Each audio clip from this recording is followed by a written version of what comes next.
Hi guys, how's it going? My name is AussieTash. This video has been suggested to me by many of my subscribers. They've said, AussieTash, you really need to watch this, but prepare yourself emotionally. Not really sure what I'm about to watch. I'm guessing it has something to do with 9/11. Pretty excited to get into it. Might be a two-parter. We'll see how we go. Before we get into it, please make sure to jump on and hit that subscribe button. That would really help me out. Okay, let's just jump into it. 9/11, Operation Yellow Ribbon, Gander, Newfoundland. Mentioned earlier that Tom Brokaw had an extremely compelling piece, so without further ado, Tom Brokaw. Now, this devastating earthquake in Chile is a reminder that when one country gets in trouble, it really does depend on the family of nations for help. That's been especially true between this country, Canada, and the U.S., of course. The ties between the United States and Canada are long and enduring, and not just in good times, it turns out. On September 11th, 2001, the people of Canada came to our aid, managing an unprecedented crisis in the skies. They also took care of tens of thousands of displaced passengers who arrived at their doorstep on short notice. This is the story of one small town that didn't get the attention it deserved in the chaotic aftermath of 9/11 in so many ways. It symbolizes the grace and the unselfish spirit of this very generous nation.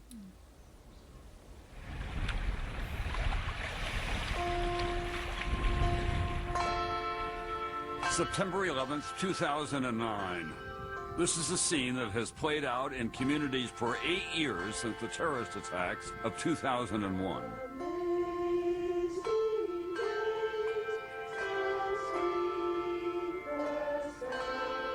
But what makes this ceremony different is where it's taking place. This is the Appleton Peace Park near the town of Gander in Newfoundland, Canada, where during the tragedy of 9/11, there was a bright light on the better part of our humanity.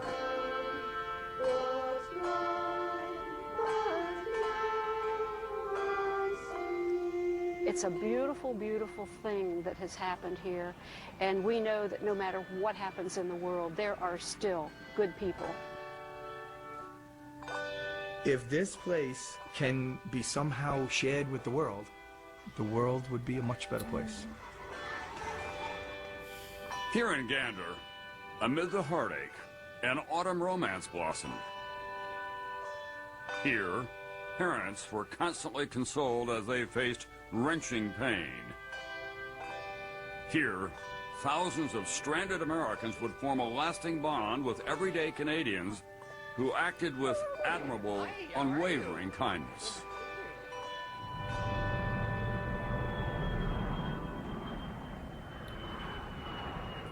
This is pulling at my heartstrings already. I'm guessing the small little town of Gander, Newfoundland in Canada has a huge impact on helping America after 9/11. It's now 2023, so it's been 21 years since 9/11. We all remember that day.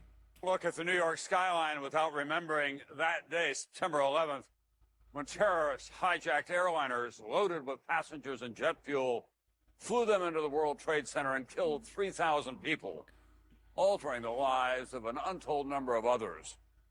Most of our attention that day, of course, was focused here in New York, but it was a story that reverberated around the world, and it had a special impact on a small Canadian town 1,000 miles north of here, a town that became a safe port in a storm of fear, terrorism, and uncertainty. The province of Newfoundland and Labrador, a former British colony that did not join Canada until 1949, has long been considered Canada's poorest. It is largely populated by descendants of Scots and Irish, living simply in often harsh conditions. Here, neighbors relying on neighbors is a necessity of everyday life. Gander, population 10,000, is a small, two-stoplight town in the northeast corner of the island of Newfoundland. Claude Elliott has been mayor of Gander since 1996. We only have 500,000 people on a massive island. We've come through some difficult times, and most Newfoundlanders survive with hard work, helping each other, and that's been passed on from generation to generation. The cold season can come quickly and severely in Newfoundland, but September 11th, 2001 dawns warm and sunny, a typically bucolic day that will be anything but typical, as Gander is about to be thrust into the catastrophic events unfolding 1,000 miles to the southwest. Its citizens to be challenged as never before. September 11th, 2001 started as a normal day in Gander. While we were having coffee, someone said there was a plane that crashed in New York in one of the Twin Towers. We had complaints of speeding on Airport Boulevard. It's the only 4-lane road that we have, and I was parked in front of the curling club. I had my car radio, and I heard what was going on. And like a lot of people, I couldn't believe that this was happening. And I said, that can't be true. It just can't be.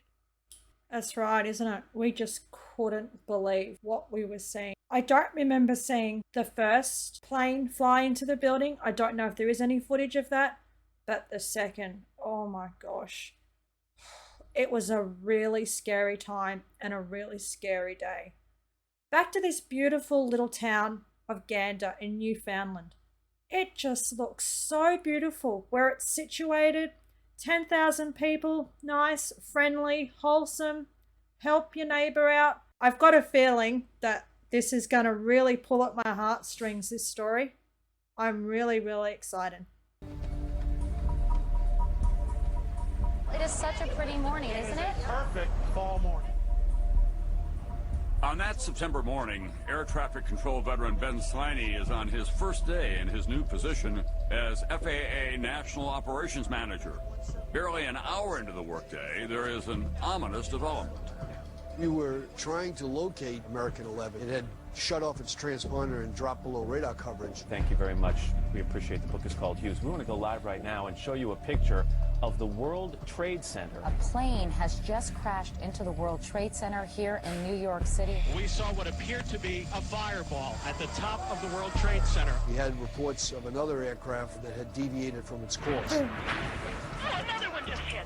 Something else just hit. U.S. officials say it appears it was a third plane that hit the Pentagon. I ordered a national ground stop, meaning that no other aircraft could take off. Whatever's necessary. Just get them stopped now. I don't want any more planes on their frequency taking off. I'm literally shaking still now to this day seeing it, because you know what's going to happen. You know how many lives were lost. There's not many people telling the stories, is there? 56 minutes after the North Tower is struck, an unprecedented decision has been made. Every non-military plane must land immediately. For the first time ever, American airspace is closed.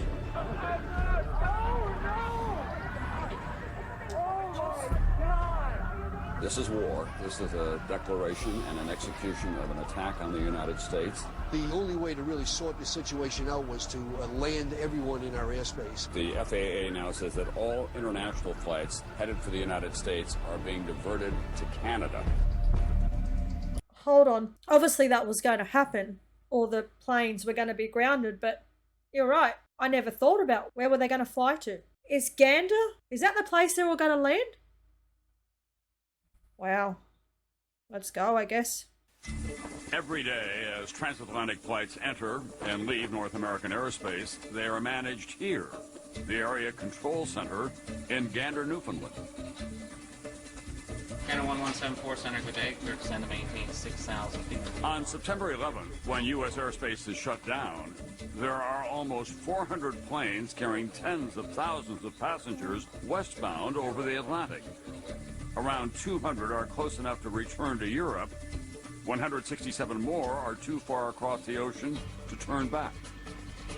When did you begin to be aware of what was about to happen in Gander? The flights that had been crossing the Atlantic more than halfway, many of them were going to be headed for Gander and St. John's and Halifax, but Gander would be the big magnet. I knew that the Canadians were going to get an onslaught of traffic, and I suppose I hoped that they'd be able to handle that traffic. 60 north, 20 west. The responsibility of handling the traffic falls to a small team led by Don O'Brien, the supervisor on duty at the control center for NAV Canada, the Canadian version of the FAA. The arrival sector, we normally would have 3 controllers seated. We quickly went to 14. We train for emergencies, we train for bomb threats, but usually it's a single airplane or maybe a second one maybe, but not to this level. The activity was going on here. Was another part of your mind thinking about what had happened in New York and the possibility that there were more terrorists out there? I'm sure it went through the controllers' heads, it went through my head, but sure, some of those airplanes could have been missiles. We didn't know how extensive this was, but that wasn't our call, really. We just had to get those airplanes on the ground safely. So, Gander in Newfoundland was about to get, what, 100 plus planes from America? These planes, wherever they were heading to, they couldn't turn around. They were going to run out of fuel. So, Gander, Newfoundland was the place that they were going to land. And what? They had, what, less than 2 hours to get this show on the road? They said, we trained for bomb threats and stuff like this. But never in their mind could they imagine that there was going to be the biggest terrorist attack on American soil. And all these planes were going to land in their little airport. You just don't train for that, do you? You just don't think for that. One of the pilots approaching Newfoundland is Beverly Bass, the first female captain at a major airline. She's flying American Flight 49 from Paris to Dallas with 170 people on board. From the controller's standpoint, they feared that another airplane was going to be taken down. Some of the airplanes were given directions to turn around and go back to their departure city. So we're sitting there cruising westbound and looking out the window, and you can actually see them turn and make 180s and head back to Europe. Newfoundland is an island located off the eastern edge of North America. The 167 planes approaching Canada all must land immediately. The vast majority at small airports around the island and in the nearby maritime provinces, all controlled in Gander. Over the next 7 hours, Gander Control and the surrounding airports will handle unprecedented traffic under extreme emergency conditions. Gander Air India 113, we go to Toronto. Air India 113 Center, negative. You must now land at Gander. Turn right heading 320. Roger, turning right heading 320. Flight paths must be recalculated in 3 dimensions, accounting for speed, direction, altitude. Some planes are too heavy to land and must jettison fuel. The risk of collision is ever present. This is an actual radar tape from that morning. Now you're starting to turn them toward Gander. Yes, we got the word, of course, and we had to peel them all northward into Gander, St. John's, and Stephenville. Just look at all those planes all being diverted to Gander. There is literally, did they say 167 planes were going to land, mostly in Gander, a couple of other little places, a couple other little towns in Canada. What an operation they would have had to put together in such a short amount of time. My hands are shaking thinking about all the stuff that they had to do. I'm scared. I'm scared for them. I'm shaking for them. There was activity going on in Canada, and there was a crisis in American airspace. Some of them didn't. We were telling them, look, you got to land. And they're saying, no, we're going on to Kennedy or Dallas or wherever. They say, no, you're not. In the air, as they learn the shocking details, captains worry their own planes could be carrying hijackers, forcing many to hide the truth from their passengers. Our captain came on the PA system and announced that we had a slight mechanical problem, something to do with an indicator signal or something like that. We were going to have to put down in Gander to have it repaired. Shirley Brooks Jones is a retired fundraising administrator for Ohio State, returning home from Frankfurt, Germany on board Delta Flight 15. Once we got parked, the captain came back on the intercom, apologized to us for the ruse, and said actually the equipment was fine, but there was a national emergency in the United States. 3 aircraft that we know of were commandeered. One was crashed into each of the World Trade Center towers in New York City, and another was crashed into the Pentagon outside Washington, D.C. they didn't even tell the pilots of the planes that had been diverted to Gander the truth, what was going on. I don't know what to think of that. I'm guessing that's what they thought was the right thing to do. I mean, who had any idea what was the right thing to do? What was happening was insane. I guess they're just thinking, this is how we approach it. This is the best way to approach it, so we don't cause any havoc or we don't cause any distress. But I mean, I guess the passengers, they would have been distressed enough as it is, thinking, why are we not landing in America? Why are we now landing in Canada? Apparently some type of what would appear to be maybe a terrorist activity or hijacking has occurred with airplanes which apparently have impacted the World Trade Center in New York City.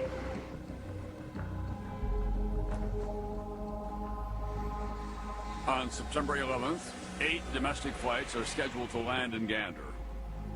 Instead, 38 planes carrying almost 7,000 people are beginning to fill the tarmac. The spectacle has drawn a crowd from among the town's 10,000 citizens. Oz Fudge is one of just 2 officers on the local police force. I watched the plane come in, then I seen a jumbo come in, and then I seen another one come in, and I'm looking at this and I'm saying, holy God! If there's 200 people on each one of these planes, and we're going to get 40 or 50 planes, that's an awful lot of people. Less than 2 hours after American Flight 11 strikes the North Tower of the World Trade Center, the skies over the United States are empty. For the first time, American airspace is completely closed. In Canada, the Gander Area Control Center somehow lands all 167 planes without incident. In the matter of 2 hours, they land 167 planes without incident. Well done, Canada. That is just incredible. And you know what? These are the stories that you just don't hear of. We all remember 9/11, the tragedy, the 5,000 plus people that lost their lives on the day. But we don't hear about stories like this. I've never actually heard of this story. This is absolutely incredible. A sigh of relief. You wipe your brow, you thank God they all got in safely, and it was unbelievable to go from this horrific activity and then the airspace is completely sterilized. Nobody there. No targets on the radar screen.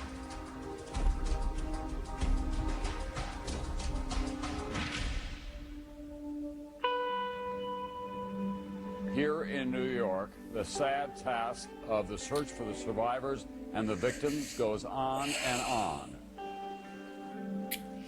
In New York, citizen volunteers are flooding toward Ground Zero as emergency workers search for survivors.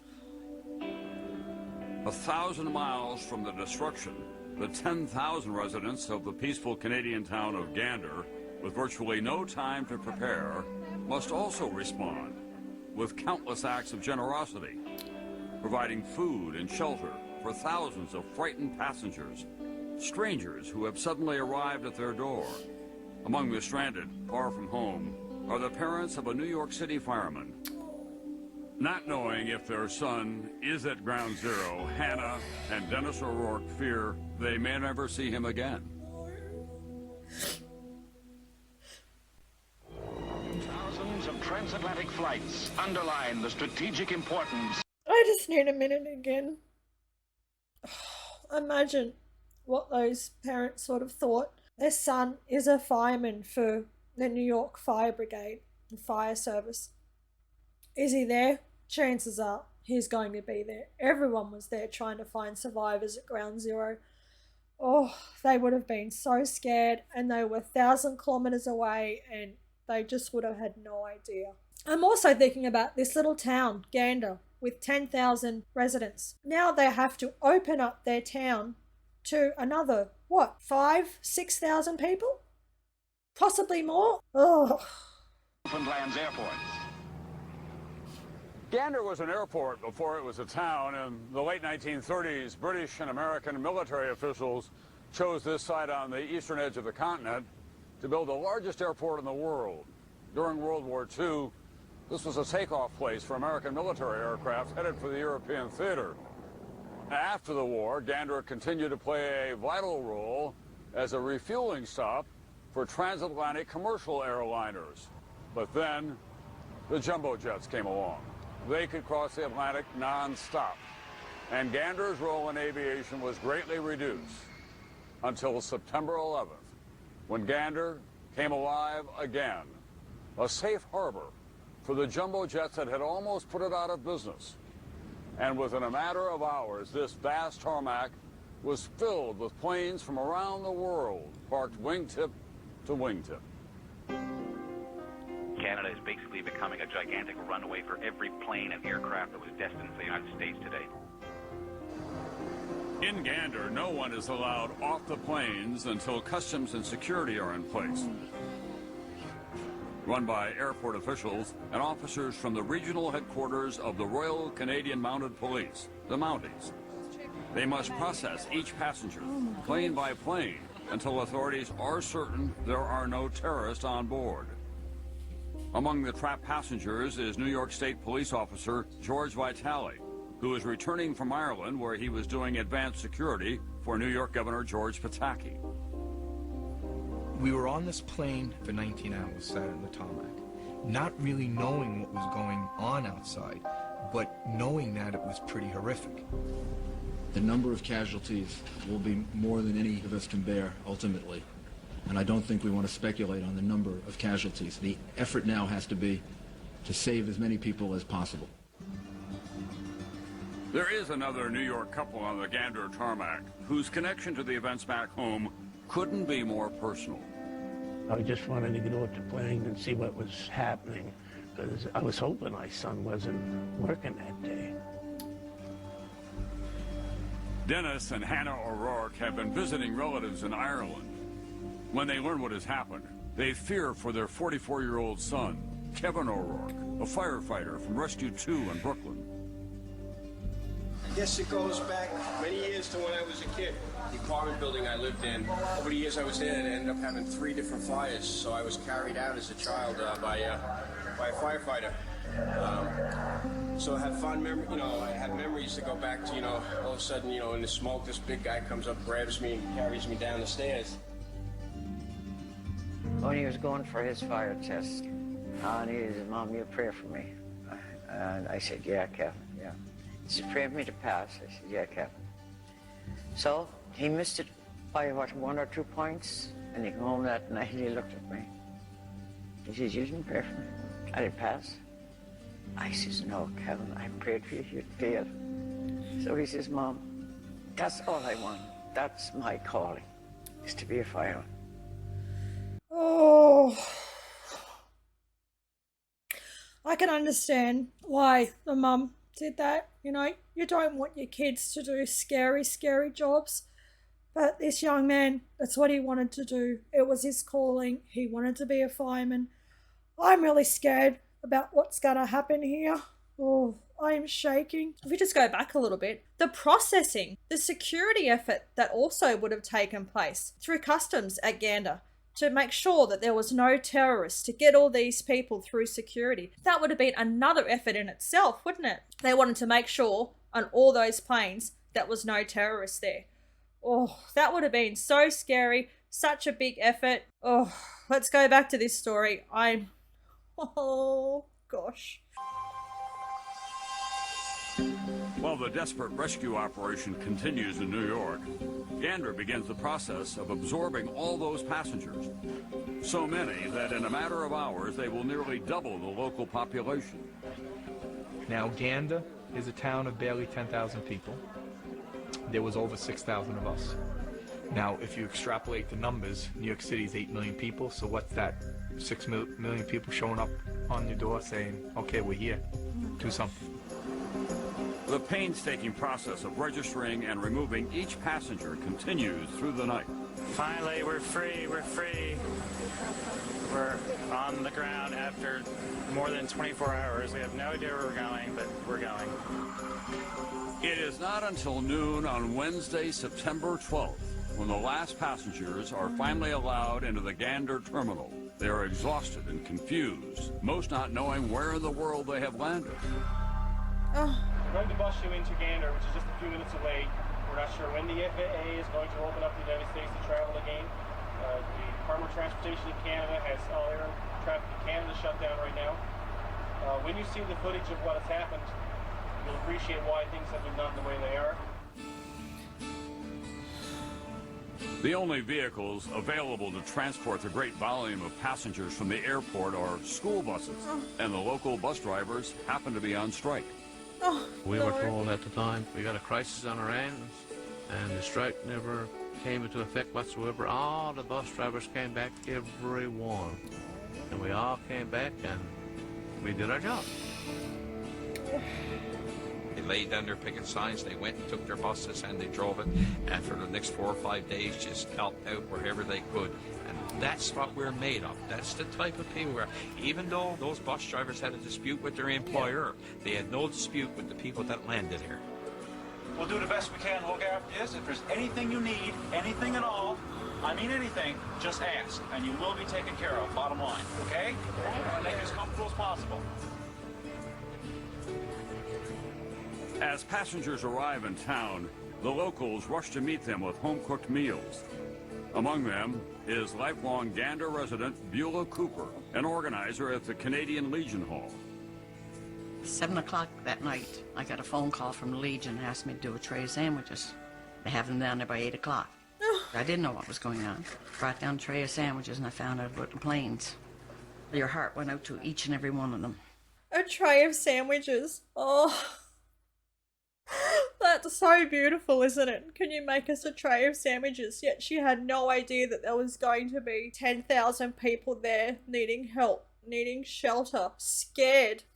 Alone, some even alone, had no idea what was going on, when they'd be able to go home to America. If they had family members in New York, were they safe? All these questions. And how this beautiful small town in Gander, Newfoundland, had just opened everything up to these people to make them feel safe. This is really getting at my heartstrings, this one. I need a break. We might make this part 1 and we'll come back and film part 2 soon. If you enjoyed this video, please smash the like button, leave a comment, and remember to subscribe. That would really help me out. Part 2 is coming. Also, please, if you're involved in the effort at Gander, or a family member was, or you remember the times back then, please share your stories. I love the community that we're building together.